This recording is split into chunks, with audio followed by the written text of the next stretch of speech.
¿Qué puedes explicarnos sobre el eclipse total? ¿Cómo vivirlo? ¿Cómo hacemos? ¿Cómo se afronta algo que tú ya has vivido, creo, ¿no? Varias veces. Sí, O por lo menos alguna vez. una vez, y Una vez. fíjate, muy recientemente. Mm, Y tuve yo digo, la gran suerte de poder disfrutar de un eclipse total de sol maravilloso de 4 minutos el año pasado en Estados Unidos, en abril.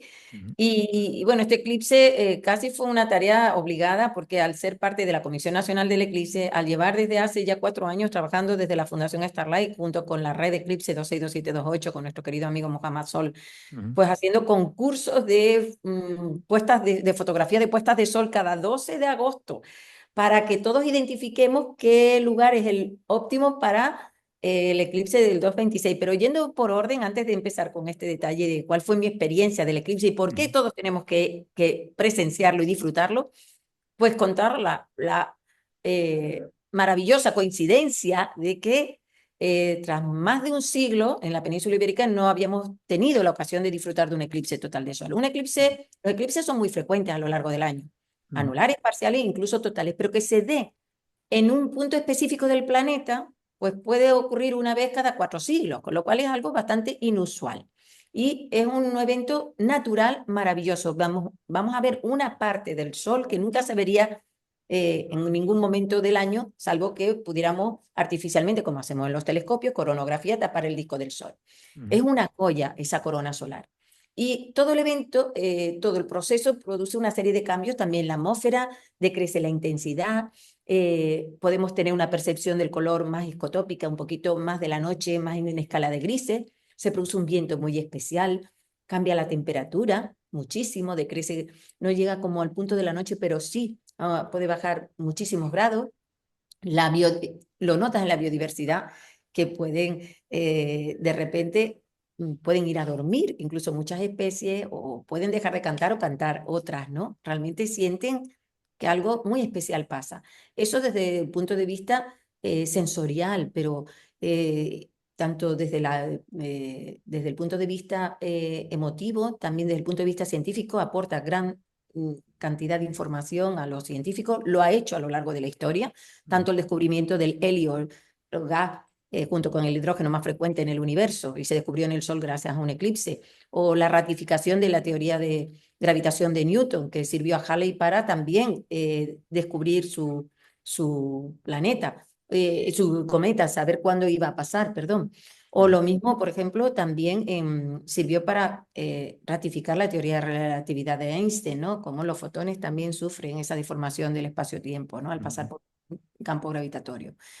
Estas y otras muchas, incluso sirvió en época antigua a determinar cuál era el radio de la Luna y la distancia Tierra-Luna. Esto era un tema que conllevaba trigonometría, mucha observación, y consiguieron también determinarlo gracias a los eclipses. Entonces son muchos los avances científicos que permiten los eclipses, pero sobre todo creo que es ese espectáculo tan bello que nos produce y que vivirlo de forma colectiva aún lo hace más bello. Por eso yo siempre digo que aunque si van de manera amateur, como digo, como curiosos, lo disfruten, y si van como profesionales, procuren tener todo organizado automático para ese momento disfrutarlo.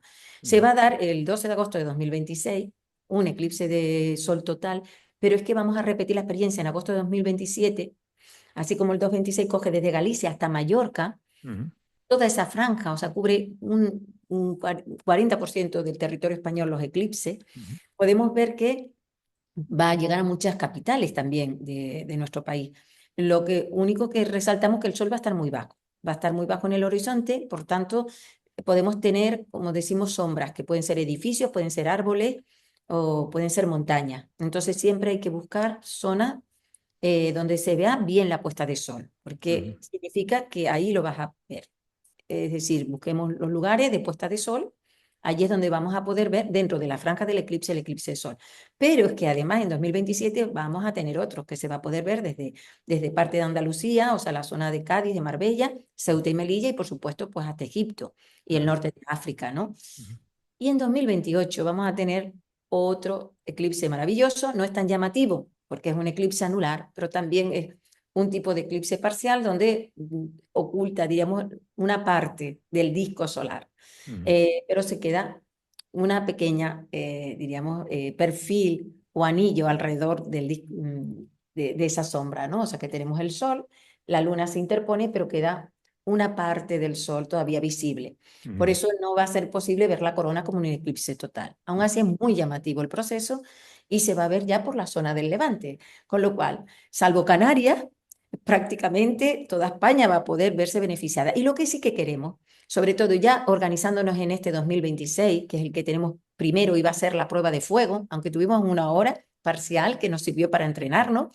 Hay que tener muy en cuenta los aspectos de seguridad ocular, usar mm, siempre gafas de eclipse homologadas, no inventarnos ni buscar esos filtros que se usaban en la antigüedad cuando no teníamos conocimiento. El último eclipse total de sol visible en España fue en el año 59 en Canarias y fíjense la relevancia que tuvo, que fue el origen después de nuestros observatorios.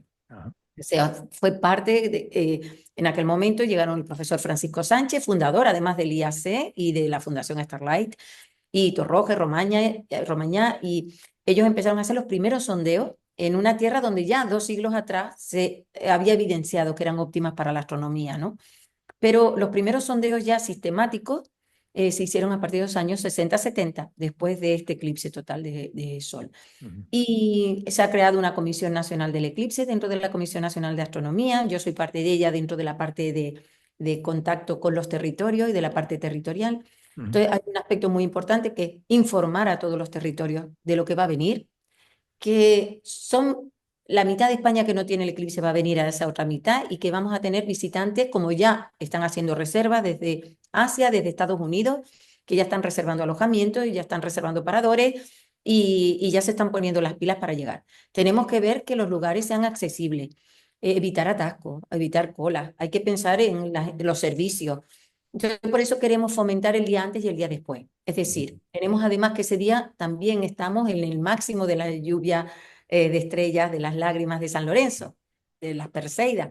Por tanto, aprovechemos para, una vez que anochece y finaliza el eclipse, podamos disfrutar de una sesión de astroturismo maravillosa, una contemplación de las Perseidas y también el día antes, el día después, quedémonos en esos lugares certificados, en esos alojamientos certificados donde tenemos personal acreditado, grandes profesionales, para disfrutar de experiencias únicas que se sumarán al eclipse, ¿no? Mm. Entonces, yo sí que aconsejo estén todos muy atentos, vayan preguntando en sus territorios, vayan informándose con las entidades que trabajamos en esto, con la Fundación Starlight, con la Comisión Nacional del Eclipse, con Eclipse 262728, dónde, cómo, cuándo, con quién, y busquen esa oportunidad de estar con la familia, amigos y amigas para disfrutar de un momento único, eh, insólito y muy, muy bello. Bien, y para la gente que quiera saber un poquito más de estos eclipses o saber un sitio donde pueden ir también para observar las estrellas en otro momento, no solo en los eclipses, o para conocer un poquito más vuestras actividades, ¿dónde os pueden encontrar? Pues mira, yo quiero ya aprovechar, aunque sea un poco de propaganda. Acabamos de estrenar este año una nueva aplicación Ah, móvil, mm, tanto en iOS como en Android, financiada dentro de un proyecto Experiencias Turismo España del Ministerio de Turismo, Industria y Turismo, el MINTUR, y con fondos Next Generation, con fondos europeos. Es un mm, proyecto muy extenso, muy ambicioso, que justamente ha finalizado ahora, este mes, la justificación. Y entre ellos lo que hemos hecho es, dentro de esa digitalización, de esa comunicación de experiencia, hemos creado esa aplicación. Sería el primer AstroAdvisor del mundo, de ah, forma que en esa app, Starlight, podemos encontrar cuáles son los lugares certificados de cielo, los mejores lugares del mundo para contemplar el cielo, qué diurno y bien, nocturno. qué bien, sí. ¿Qué experiencias puedo disfrutar en cada sitio? Ujú, Puedo seleccionar por experiencias, a lo mejor una cabalgada, o a lo mejor nocturna, o un cuentacuentos con luna, o experiencias G astronómicas, ah. como por ejemplo menú y gastronomía tematizada con productos locales en Uy, eso va a gastronomía. tener mucho éxito. Hombre, esa es maravillosa. Y lo mismo que las catas de vino o de aceite o de gofio con estrellas. O Ajá. podemos tener senderos nocturnos, podemos tener observaciones diurnas o nocturnas con o sin telescopio. Entonces, Ujú, podemos incluso elegir y ver qué se ofrece en los sitios donde estamos. Y de esa manera podemos también descubrir los mejores lugares, no solo de España, sino del mundo, para disfrutar de unos cielos inmejorables. Unos cielos que no tienen el 83% de la población mundial, que vive bajo cielos contaminados, lo cual es muy importante que esos territorios se empoderen realmente. Muchas Claro. veces decimos, tienen algo que solo el 17%, un 15% de la población mundial tiene, está creciendo un 9,6% anual. La Ujú. superficie certificada se va a duplicar, crece un 2% al año, se va a duplicar en el año 35. Entonces, hay que frenar este avance de la contaminación lumínica Ujú. y de todas las amenazas. También antes, aprovecho también para decir que también se ha creado un centro de protección de cielo para megaconstelaciones dentro de la Unión Astronómica Internacional, de forma que Ajá. cada vez hay más instituciones intentando sumar y intentando apoyar, ¿no?, estas Ujú. iniciativas. Pero a nivel astroturístico, yo decir que la mejor manera de proteger el cielo es descubriéndolo, valorándolo, amándolo, y así lo respetaremos, ¿no?